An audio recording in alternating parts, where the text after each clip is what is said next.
Matapos ang higit isang buwang pagmamanman, tuluyan ng naaresto ng mga otoridad ang umano'y big boss ng Lucky South 99.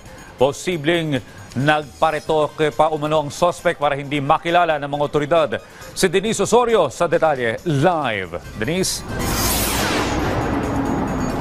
Audrey, nahuli ng Presidential Anti-Organized Crime Commission o PAOC at ng Bureau of Immigration kagabi ang isang tinuturing na big boss ng operations ng Lucky South 99 na isang Philippine Offshore Gaming Operator o POGO sa Porac, Pampanga.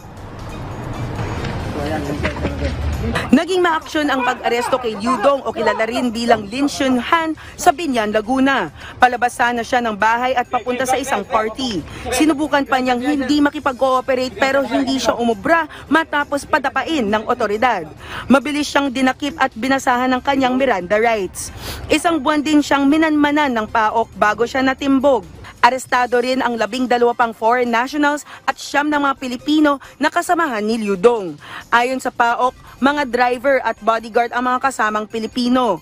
Ang isa sa mga personal assistant, nagawa pang tumalon ng bakod para magtangkang tumakas. Dala lang po ng, kumbaga, nagpanik lang po. Nabigla lang po kami sa.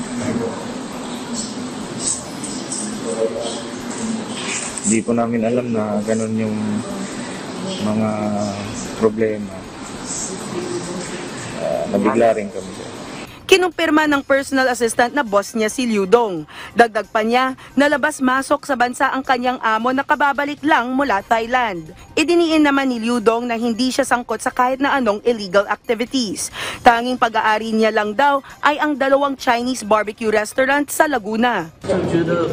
Now it's already feel scary and then when we got arrested and then we don't know what happened instead and then we asked them and then don't have any use for me. Marami raw siyang bodyguard dahil businessman siya.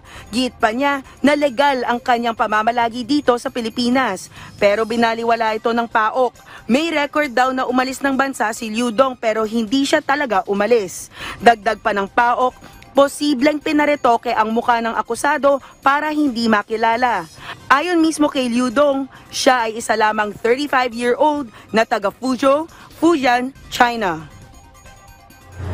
Audrey, yan ang pinakahuling balita mula dito sa PAOK Detention Facility dito sa Pasay City. Balik sa'yo. Maraming salamat, Denise Osorio.